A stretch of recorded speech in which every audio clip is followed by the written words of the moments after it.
Hello, welcome to Unit 6, Behavioral Theories of Learning. This lecture will introduce you to several theories of learning that have to do with managing behavior in the classroom. Today we'll talk about types of theories. What is learning?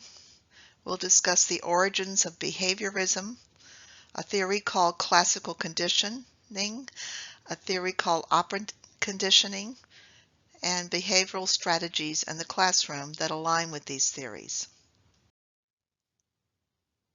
So far in the course, we've covered three types of theories. Cognitive learning theories, which focus on how children and adults learn to acquire and process information. We've also covered social emotional theories that focus on how children and adults develop into social beings with healthy or unhealthy emotions. Moral development theories focus on how children and adults develop moral principles. Today, we are going to be discussing behavioral learning theories, and these theories focus on ways that pleasurable or unpleasurable consequences of behavior change individuals' learning behavior over time. First, we must begin with a question. What is learning? Learning is defined as a change in an individual caused by experience. Learning is not simply a product of instinct. Think about, for example, when a young child takes his or her first steps. The child has to learn how to sit up, how to rock in place on his hands and knees. He'll start to learn to crawl. And along the way, he has many different experiences that teach him certain movements are better than other movements. He'll pull himself into a standing position, and then he'll take those first tentative steps. All along the way, he's having experiences that teach him certain movements are better than other movements, and so this is an example of learning. Something that's not an example of learning would be when an adolescent male feels a strong attachment to certain females. That's instinctual. And so that is the difference. Learning is based on experiences. Let's see if we can apply that definition to some of these examples. Which of these are learning? A teen joins the debate team and improves over time. A teen feels a romantic attachment. A child feels anxious when she sees a doctor coming with a needle. Long after learning to multiply, a girl discovers another way to multiply. Let's see which ones of these are learning. In the first instance, the teen has joined the debate team and improves over time. She's had experiences that teach her how to debate, so this is learning. A teen feels a romantic attachment is not learning, that's instinctual. A child feels anxious when she sees a doctor coming with a needle.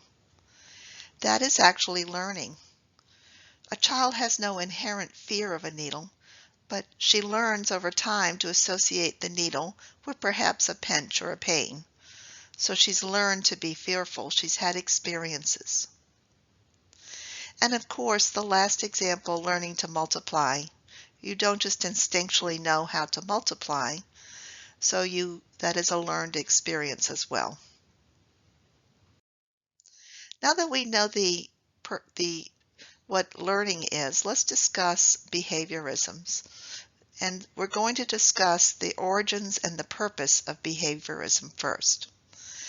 Behaviorism is a way of looking at educational psychology. It arose in an attempt to make psychology a science or more objective. So early in the 20th century, there was a lot of hokum in the field about how people thought and why they did certain things.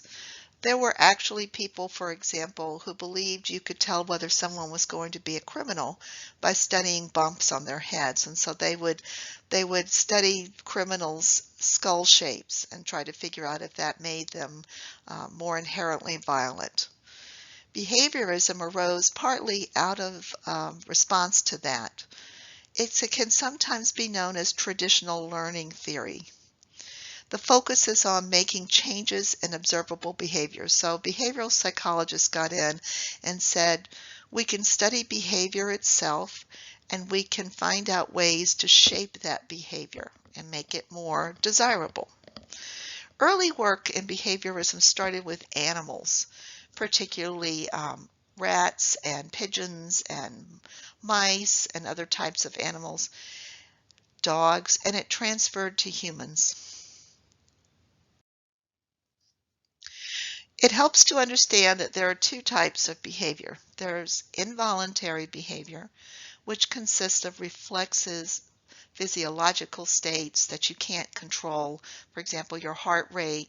And it's this type of involuntary behavior is usually associated with the theory we're going to be studying called classical conditioning. So, for example, if you feel afraid, that's an involuntary response. That might be associated with emotions, for example. Voluntary responses are things that you do purposefully. A purposeful activity or behavior to get something, and it's associated more with operant conditioning. So involuntary behavior, sort of involuntary reflexes, and voluntary behavior. Let's talk about the two major behavioral learning theories.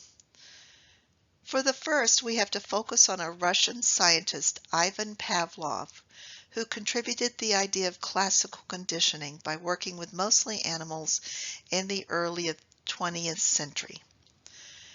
Classical conditioning consists of a learning process that occurs when two stimuli are repeatedly paired. A response, which is at first elicited by the second stimulus, is eventually elicited by the first stimulus alone. And that'll make more sense in a minute. Many of you may have heard of Pavlov's famous experiment with dogs, classical conditioning. This is the famous experiment that originated the theory. So in the first square, the top left square, you see a dog and a plate of food. When you put a plate of food down, dogs salivate. It's an involuntary response. In the top right square, you see a dog and a bell. The bell's ringing. The dog has no response. The dog's not salivating. In the bottom left square, you see the dog being presented with the food and with the bell. The food is still causing the dog to salivate, but he's hearing the bell at the same time. Eventually, you see, after training, in the bottom right square, you can take the food away and ring the bell, and the dog will salivate. The dog has come to associate the sound of the bell with being fed. So even though he's not controlling that response, it's involuntary, and even though there's no food there, the dog is still salivating, and that occurs only after training. Now it's important to understand some classical conditioning terms. Neutral stimulus is something that does not normally trigger a response. In the case of the dog, it is the bell. The bell, just rung alone without training, would not trigger the salivation response. So that is a neutral stimulus. An unconditioned stimulus would be something that triggers a response without any training or conditioning. It's automatic. In the case of the dog, it's the food, or perhaps water. The food is the unconditioned stimulus because you don't have to condition the dog to respond to it. The dog will salivate no matter what. The unconditioned response is how the participant reacts to the stimulus without any training or conditioning. So the dog salivates when presented with food and water, so that's an unconditioned response. So the unconditioned stimulus is the food, and the unconditioned response is the salivation. The neutral stimulus is the bell because the dog has no salivation response to that. Now we get to the important thing that made this consequential in the field of behaviorism. The conditioned stimulus is something that the participant has to be exposed to and trained to. So in the case of the dog, when the bell was rung, when the food and water are presented, and you take the food away, the conditioned stimulus is the bell. The conditioned response is how the participant reacts to the stimulus with training or conditioning. So the dog salivated when presented with the sound of the bell without the food and water being presented, but only after being trained. So the conditioned stimulus after the training was the bell, and the conditioned response was the salivation. The dog salivated to the bell. Now it's important to realize that classical conditioning involves almost always involuntary responses. So a dog salivates when presented with a conditioned stimulus and is trained to the bell. Other examples of conditioned responses might be if a child goes to a dentist and the first time hops up in the chair and experiences a little pain in her gums as the dentist is cleaning her teeth, the next time she might be fearful of going to the dentist because she's been conditioned to have that fear response, and that would be classical conditioning. It's an involuntary response. B.F. Skinner was a Harvard psychologist in mid-20th century, and he developed a theory called operant conditioning. Whereas classical conditioning almost always deals with involuntary responses, B.F. Skinner expanded that idea and said we can use this to train individuals to do voluntary behaviors. Rewards and punishments may be used to shape behavior. Skinner continued the study of the relationship between behavior and consequences. He expanded on classical conditioning, developing the idea of operant conditioning. Operant conditioning focuses on the use of reinforcement and punishment to reinforce or diminish behavior. He emphasized that we can shape behavior to its desired outcomes. Many educators believe this is an effective tool that may be used for classroom management and improve learning. Indeed, we use this theory and the strategies that come out of this theory every day, every hour in the classroom. There are a couple of principles of operant conditioning that you should know. Reinforcers increase the frequency of a behavior, and punishers decrease the frequency of a behavior. For example, if you say to your class, I am going to reward you with no homework tonight if you get your classwork done, that would be a reinforcer. You're trying to increase the frequency of on-task behavior in the classroom by offering something that the students find desirable or pleasurable. So you're increasing the frequency of on-task behavior. However, if you were to say to the class, if you don't get the classwork done, I'm going to give you additional homework, that would be a punisher, because what you're trying to do is decrease the frequency of off-task behavior, not getting the work done, in order for the students to finish the work. You would be punishing them with something they see as unpleasant. Reinforcers increase the frequency of behavior because the person sees it as pleasurable.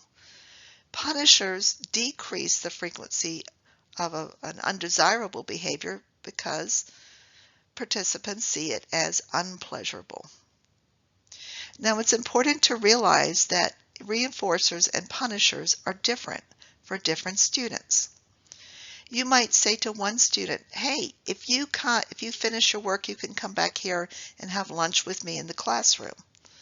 Some students might see that as a reinforcer and work hard so that they could earn the honor of having lunch with you in the classroom. Other students might actually see it as a punishment and not see it as something they would want to do at all. So it's important to realize that reinforcers and punishments are different for different students. Here are 3 important principles of reinforcement. First, decide what behaviors you want from students and reinforce these behaviors when they occur. Common types of behaviors we reinforce are on-task work, staying in your seat, raising your hand. Tell students what behaviors you want. When they exhibit the desired behaviors and you reinforce them, tell them why. This is an important step. Frequently, students don't understand what specific behaviors we want, so we must be direct and tell them. We must help them also understand the consequences for both following those behaviors and breaking the rules and not following the behaviors. 3. Reinforce appropriate behavior as soon as possible after it occurs. If a student is out of his seat and you ask him to sit down, or something will happen, sit down, Billy, or this will happen, and then Billy doesn't sit down, and then finally Billy sits down, and then 3 hours later you say to Billy, I'm going to punish you for this, it will mean a lot less than if you follow through immediately with the consequence. It's important to understand 2 different types of reinforcers that we use to increase the frequency of behavior in the classroom. Intrinsic versus extrinsic. Intrinsic reinforcers give pleasure because the activity is inherently pleasurable, while extrinsic reinforcers motivate engagement in an activity that may not be inherently pleasurable. So, for example, if you like to hike, an intrinsic reward for you or reinforcement might be to say, if I finish this thing I don't like doing, I'm going to allow myself to take a hike. Maybe you don't like working out at the gym, and that wouldn't be a reinforcer to you. That would be an intrinsically rewarding reinforcement to work to hike. An extrinsic reward in the classroom might consist of tokens or pizza parties or other things we give students that are not inherently intrinsically rewarding. The best type of reinforcement is intrinsic reinforcement because it's not something we have to give to students. Students can control it themselves. Therefore, the best type of reinforcement comes from teaching students to take inherent pleasure in doing a job well done or to do the work themselves.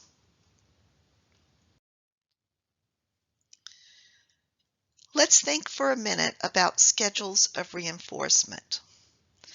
That is, what is the schedule that you should reinforce students for good behavior on? Should you reinforce every time they do good behavior? Should you reinforce infrequently? The research here suggests that when students must do a lot of work, or when something is coming up that students need to work on, you should reinforce frequently, regularly, and what's called a fixed ratio, fixed interval. That means you should reinforce consistently after every few minutes and reinforce regularly. Let's say students are working on a hard exam and you want them to be on task. Praising the students at regular intervals has shown to be an effective way to keep them on task. I really like how quietly the class is working. I really like how your eyes are on your own paper. However, when the workload is normal and nothing is coming up, it's better to vary the timing of the reinforcement. So reinforce students randomly. So rather than always saying, good job, I like how you're doing this, students tend to tune that out in a regular classroom setting where there's no big project. Instead, vary the timing. So give a compliment after 5 minutes, then give a compliment after 10 minutes. This is highly resistant to extinction. And what that means is that this type of random reinforcement is better and keeps students more engaged and paying attention because they never know when you're going to give out praise or a compliment or a reward. So again, the schedule for reinforcement is that if there's a lot of work to do, a big project, an exam, something coming up, give regular reinforcement. When the workload is normal and nothing is coming up, vary the timing of reinforcement. Let's talk about punishers. Remember, punishers are something unpleasant that diminishes a behavior, makes it occur less frequently or not at all. If an apparently unpleasant consequence does not reduce the frequency of the behavior it follows, it is not necessarily a punisher.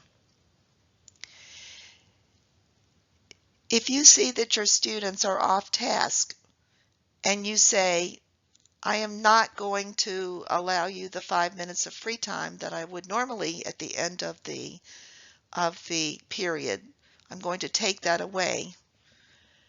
That could be considered a punisher that you're trying because you want it to decrease the frequency of off-task behavior. It might work for some students. However, it might not work for all students. For the students it works for, it's an effective punisher. For the students that it does not affect, it's not a punisher at all. Here are some other examples of punishment. A teacher says that the class will not have recess because they misbehaved. What is the punishment and what behavior is being weakened? Take a moment to think about that. The punishment is that the teacher is taking away something pleasant, recess. The behavior that's being weakened is the misbehavior. Let's try another example. A teacher warns the class that they will lose their pizza party if they continue to talk. What is the punishment? What behavior is being weakened? Of course, the punishment is that they will lose their pizza party. The behavior is the talking behavior that the teacher wants to weaken.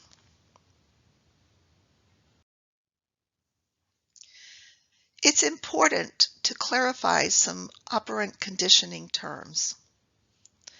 Positive means you add something to a situation. It doesn't necessarily mean something pleasant, but it means you're adding something. Negative means you're taking something away. It doesn't necessarily mean something unpleasant, but you are taking something away. As we said before, reinforcers are things that increase the incidence of behavior, and punishers decrease the incidence of a behavior.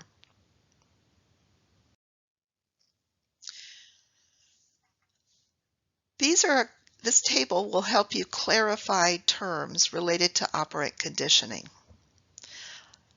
Let's combine these terms and see what 4 cases there are in operant conditioning: positive or negative reinforcement or punishment. If we start with the top left quadrant, positive reinforcement. Well, positive means adding something to increase a behavior, and reinforcement means, or positive means adding something to a situation, and reinforcement means increasing the behavior. So positive reinforcement means adding something to increase a behavior. For example, giving students stickers for good behavior. You're adding something, stickers, to increase something. good behavior. So you're using positive reinforcement. Going below that, we see positive punishment. Positive means adding something, and punishment, you want to decrease the behavior. So positive punishment means adding something to decrease behavior. Example, grounding a child for bad behavior. You're adding something, grounding, to decrease something, bad behavior. So that's positive punishment. Notice how the word positive here doesn't mean something pleasant. It just means adding something. People get negative reinforcement confused with positive punishment. Let's see what negative reinforcement is. Negative means taking away something, and reinforcement means increasing behavior. This something is probably unpleasant if you're taking it away to increase behavior. Here's an example. Taking away homework if students behave well. You're taking away something, homework, to increase something, good behavior. So the difference between positive punishment and negative reinforcement is whether or not the situation, you're adding something or taking away something, and whether you are trying to increase or decrease behavior. Negative punishment is taking away something to decrease behavior. An example would be taking away a child's allowance until he stops being so messy. You're taking away the allowance, so it's negative, to decrease the behavior of being messy. This is a little confusing, but it helps to understand that positive and negative means adding something or taking it away. Reinforcers always increase behavior, and punishment always decrease behavior. The Premack principle comes directly out of operant conditioning. The Premack principle is offering a desirable activity as a reward for doing something undesirable. We use the Premack principle all the time in the classrooms. For example, if you take out the trash, then you can watch television. If you do your homework, then you can FaceTime with your friends. If you diet all week, then you can reward yourself with an ice cream at the end of the week. If you remain seated for the period, you will earn a sticker. Doing something undesirable to earn something desirable, the Premack principle. Here are some examples of strategies using operant conditioning in the classroom. Give 10 minutes of free time at the end of the week for finishing all homework. Ignore students calling out and call on them when they raise their hands. Call home for misbehavior. Watch a movie for unit work completed. Bring in pizza to celebrate good behavior. Take away recess for bad behavior. Provide tokens for on-task behavior that students can trade in for a small reward. Two more terms associated with operant conditioning are shaping and extinction. Shaping means gradually altering a behavior until you get the behavior you want. And extinction means eliminating a behavior. Behavior may worsen before it gets better. Skinner did experiments with pigeons in which he would put the pigeon in a cage and he had a food pellet drop out of a tube connected to the cage whenever the pigeon did something he wanted to train, he wanted to shape. And he decided he wanted to train a pigeon to turn all the way around 360 degrees in a circle. At first he would reward the pigeon for turning slightly. He would catch the pigeon when it turned slightly and give it a food pellet. So the pigeon started turning slightly. It's not that the pigeon was thinking, if I turn slightly, I'll get the food pellet. He just started associating that behavior with the turning. Then the pigeon had to turn more, and then the pigeon would have to turn more. And each time, Skinner would give it a food pellet. So eventually, He trained the pigeon to turn 360 degrees in a circle. This is what we call shaping. In the classroom, sometimes we can't immediately get the behavior we want, but we can shape the behavior to be what we want. So if you have, for example, a student that's getting out of his seat 5 times a minute, you can start to shape the in-seat behavior by saying you can only get out 4 times a minute, and then you're going to get a reward, and then 3 times a minute, and then 2 times a minute. Extinction means eliminating a behavior. A little bit more about shaping. Shaping through timely feedback on each step of a task is an effective teaching practice based on behavioral learning theory. When you guide students towards goals by reinforcing the many steps that lead to success, you are using shaping. And as I said, Skinner was able to shape the behavior of a pigeon to get it to turn completely in a circle by using the reinforcer of food. Extinction involves completely exterminating a behavior. So maybe it's a calling out behavior, maybe it's an out of seat behavior. And so you start to reward the student for behavior that isn't out of seat or isn't talking. However, sometimes the students come to depend on the rewards and will not perform the task without them.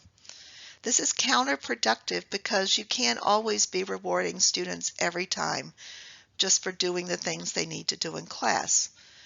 Also, students will go to other teachers, and if there's no reward, will repeat the out-of-seat behavior or talking behavior. So you want to extinguish that behavior. In order to do that, you need to build in a tapering off of the reward. So for example, if you have the student on a contract and you say, you can't get out of your seat more than 4 times, you can't get out of your seat more than 3 times, you can't get out of your seat more than 2 times, you will also need to be starting to lengthen the period between rewards. So instead of rewarding every time, maybe you're rewarding every second time that they do that, or every third time. You also need to transfer the students from extrinsic to intrinsic reward. So help that student understand that by staying in his seat more, he's getting more done, he's being more respected by other students, by you, and encourage self-regulation or students' ability to regulate their own work habits. Extinction involves eliminating the behavior in such a way that students don't come to depend on the reward long term. Let's talk for a minute about contingency contracts. These are formal written agreements between a teacher and a student that specify acceptable behaviors the students will demonstrate and the reinforcers that the teachers will award for those behaviors. You may also demonstrate punishers. Usually what you do is you sit down with the student and possibly a parent and you say, look, this behavior needs to be controlled in the classroom.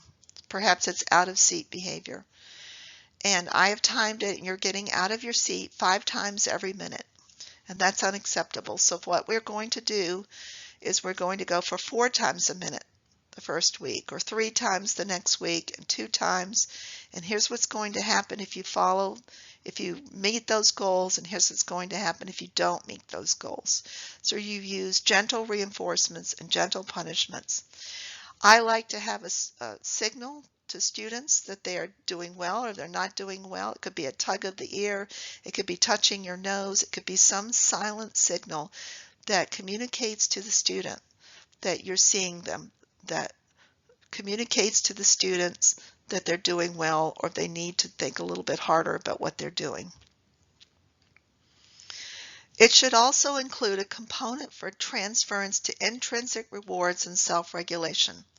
As I said previously, students cannot come to rely forever on these external reinforcements.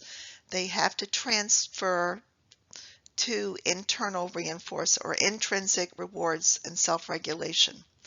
The way to do this is to diminish the regularity with which You give those rewards and to start to discuss with the student intrinsically what's pleasurable about following these rules. Here's a summary of this lecture. Learning is brought about by experience. It is not instinctual. Behavioral theories help teachers manage behavior in the classroom. Ivan Pavlov developed the theory of classical conditioning, in which involuntary responses are conditioned. B.F. Skinner extended this and developed the theory of operant conditioning, in which voluntary responses may be trained by the use of reinforcers and punishers. A wide range of strategies exist that originate from operant conditioning and may be used to shape behavior in the classroom.